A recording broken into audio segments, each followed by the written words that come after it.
নামের ব্যাপারটা আর একটু জানলাম যে আমাদের নাভিমূলে হচ্ছে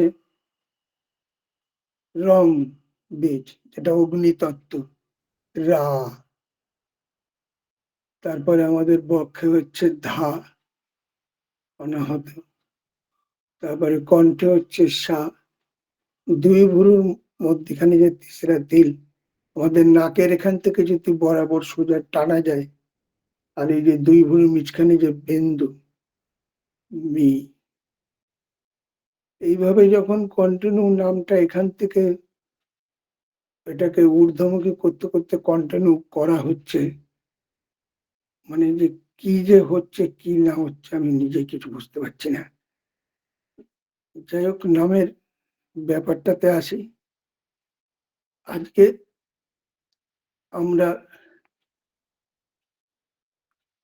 এই যে সকলকে প্রথমে যে আমি ঠাকুরকে করলাম, বহু আগে আমার মাতা মনমোহিনী দেবীর কথা আনতে হয়, যার জন্য আজকে জগৎবাসীকে যিনি উপহার দিলেন এই নামের মূর্ত প্রতীক, আমাদের দয়াল যে যিনি জগৎগুরু, তিনি আমাদের এই পুরো ব্রহ্মাণ্ডের সমস্ত ইসের কুল মালিক। যে প্রথমেই আমরা বলছি ওম ব্রহ্ম পরব্রহ্ম কুল মালিক রাধা স্বামী দলের চরণে শতকোটি প্রণাম। এই কুল মালিককে উনি বহু বহু সাধনার বলে, উনি যখন ছোট্ট শিশুবেলা, তখন দেখতেন বাবাকে ওই কি বলবো রঘুবীর নাকি ঠাকুরের এই প্রভুর যখন তাদের যে ঠাকুর ঘরে বাবা ই করতেন, তার ওই বলছে যে বাবা আমিও আমাকেও মন্ত্র শিখিয়ে দাও, আমিও ইয়ে করবো নাছোড়বান্ধা। বলছে দেখ মন্ত্র তো এরকম হয় না, আমরা মন্ত্র কিভাবে পাই? দীক্ষা পেলে তবেই মন্ত্র পাই, দীক্ষা ছাড়া মন্ত্র হয় না। তাহলে আমাকে দীক্ষা দাও। ওই জন্য তোর তুই ওই ঠাকুরের ওখানে তোর যা বলার ওইখানেই বল। ওই ভাই লোহাকে নিয়ে বসে দীর্ঘদিন বসে ওইখানে করতেন, বোধহয় স্বয়ং যান স্বয়ং দিয়ে দেয়। ওই জন্য একদিন যে এত শুয়ে থাকলে কি করে হবে, এরকম করে উনি সেই প্রভুকে জাগ্রত করে করে শিশু মন সরল দেশে গেলে তবে হয়, শিশু মন না হলে হয় না, শুদ্ধ আত্মা ঠাকুর বলতেন পুণ্যবতীতে। তা ওই একদিন এরকম ভাবে তখন এরকম হয়ে স্বপ্নের মধ্যে দর্শন পেলেন, দেখতে জল জল করছে সাদা আর আর একজন দাড়ি গোপাল দাড়ি মূর্তি দর্শন করলেন। এরকম এই স্বপ্নের কথা যখন বলে কেউ বিশ্বাস করতে চায় না। পরের দিনও সেই একইভাবে, সংক্ষেপে বলে এত ডিটেলসে যাচ্ছি না, সে একইভাবে উনি এই দর্শন করেন। তখন তারপরে উনি একবার ওনার বন্ধু সম্ভবত বিপদ নাশিনী হবে, সম্ভবত কেউ যদি এখানে থাকেন তো ক্লিয়ার করে একটু বলবেন, সম্ভবত বিপদ নাশিনী হবে, ওনার বান্ধবীর বাড়িতে গিয়েছিলেন। সেইখানে কর্তা একটা বাক্স নিয়ে বসে খুলে আবার সেই বাক্সের থেকে ফটো বার করে ঠাকুরের নাম করে আবার বাক্সতে রেখে আবার কাজে চলে যেতেন। একদিন ওনার কিউরিসিটি হলো যে কি আছে ওর মধ্যে। তো ওই যখন চলে যায় তখন ওই বাক্সটা খুলে উনি দেখেই একেবারে মূর্ছা গেছে। তখন ওই যে কি হলো কি হলো চলে গেলে, ওই যে উনি যাকে দেখেছিলেন সেই মূর্তি সেই ছবি। তখন উনি আসার পরে বললেন ইনি হলেন দয়ালবাগের হুজুর মহারাজজি। ঠিক আছে আমি তোমার সাথে এরই করাবো। তখন সেই হুজুর মহারাজজি কলকাতায় আসলেন। কলকাতায় উনি যখন গেলেন ওনাকে গোদে বসে এবারে বেটি मैं तो तेरे लिए ही इंतजार कर रहा हूँ। হ্যাঁ, তখন ওনাকে বসিয়ে এই মন্ত্রের সূত্রপাত হলো। এখান থেকে এই মন্ত্র আসলেন কিন্তু এখনো পর্যন্ত বলছে সেই মন্ত্রের যে এইবার সেই মন্ত্র যখন উনি পেলেন, পাওয়ার পরে এইভাবে তখন উনি ভবিষ্যৎবাণী করে দিয়েছিলেন যে এই কুলো মালিক এই মাতা মনমোহিনীর কাছেই কলিয়ে আসবেন, উনি জগতের পথ দেখাবেন। ওইখান থেকে উনি যখন নাম করতে করতে যাওয়ার পরে তারপরে ওনার বিবাহ হলো শিবচন্দ্র চক্রবর্তীর সাথে। এই যে ঠাকুর যে বিবাহ বিজ্ঞানটা বলেছে, আর দেখবেন যে এই যে আজ্ঞা চক্রে এই যে তিসরা তিলে যে ধ্যানটা, আমি অনেক মূর্তি দেখেছি ঠাকুরের আচার্যদেবদের, কিছু বড়দার দর্শন আমি পাই না, অনেক দেরিতে নিয়েছি, ছবি দেখি। আচার্যদেবকে দর্শন পেয়েছি, আমাদের নাটিতেও এসেছিলেন। হ্যাঁ, আমার বিশেষ ওনার কাছ থেকেই দীক্ষিত হন। আমি অবশ্য অনন্ত বন্ধু রায় আমার ঋত্বিকদেব, ওই আমার মিসেসের অনেক আগে নিয়েছি। যাই হোক, তা ওই যখন ওই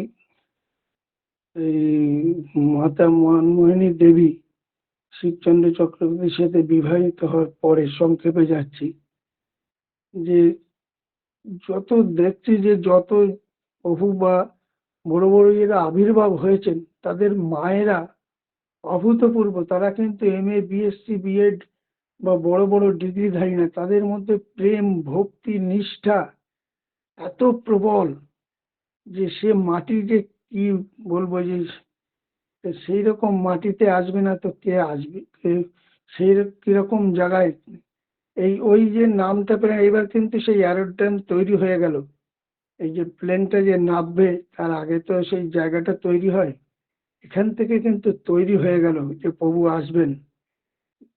সেই জায়গায় নাম তো উত্তরণ করতে গেলে সেই রকমই তো জায়গা দরকার, যে এত মাটি এত মায়ের আজকে ভালো মানুষ আসছে না।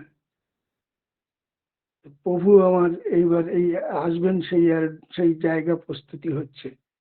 এবার কেমন করে তার কাছ থেকে চেয়ে নিতে হয় অতীব ভক্তি ভরে, শ্রদ্ধা ভালোবাসা প্রেমের দ্বারা, হ্যাঁ, কেমন করে প্রভুর কাছে কাকুতি মিনতি করে সেই শিবচন্দ্র চক্রবর্তীর কাছে উনি চেয়ে নিলেন।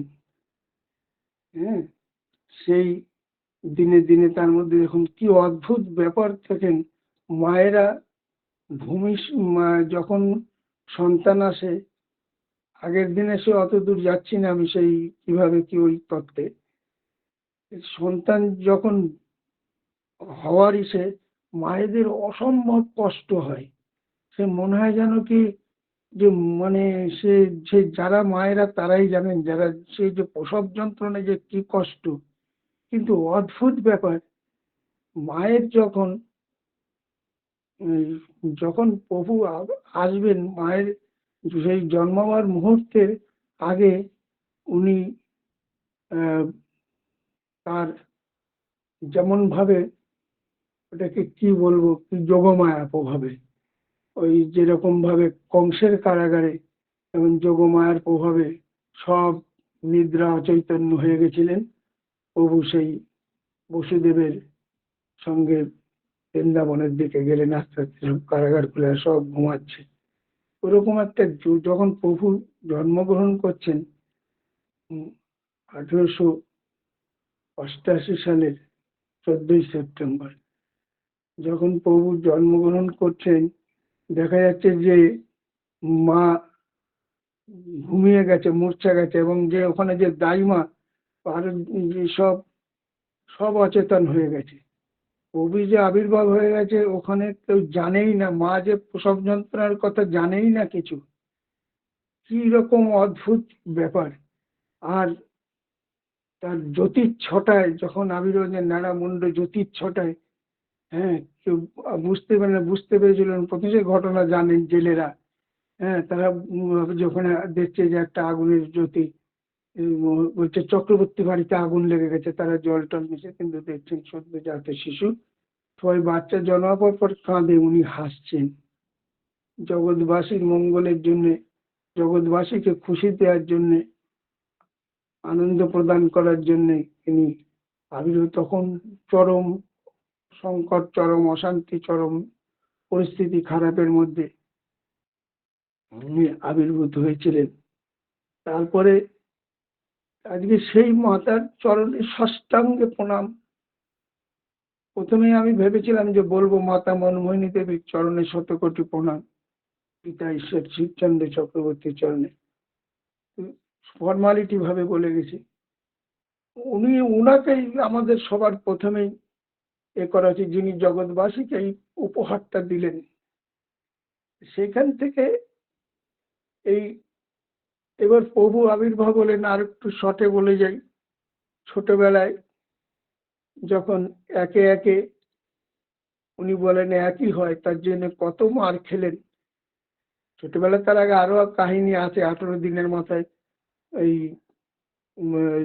সন্তানকে নিয়ে যখন মাতা মনমোহিনী দেবী এক জায়গায় বাচ্চা হয়েছে, উলুধ্বনি দিচ্ছে, সব এ করছে, চল বাবা দেখেছে, বল ও তো 18 দিন বাঁচবে। আর সত্যিকারের 18, কি বলিস কি, ঠিক 18 দিনের দিনই দেহ ত্যাগ করলো। উনি হলেন উম, উম, জগতের আমাদের বিভু চৈতন্য, আমরা হলাম অনু চৈতন্য, জীব চৈতন্য, উনি হলেন পরমাত্মা। আরেকটু ছোট্ট একটা গল্প বলে, কতটুক সময় আছে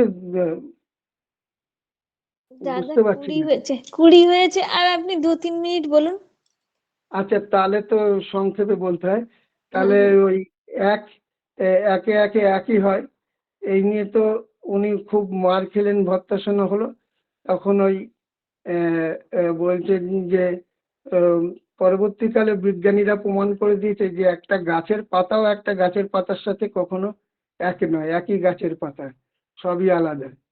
আহ, আমি যেরকম অনেককে প্রশ্ন করেছিলাম আগে, ছোটবেলাতে একটা প্রশ্ন করতাম, তো পরবর্তীকালে ঠাকুরের সাথে একটু মিলে যাচ্ছে। আমি যখন বলতাম একটা গরু যোগ একটা ছাগল কত হয়, তা বড় বড় বিয়ে পাস লোকেরাও বলে দুটো, কেউ বলে ইয়ে।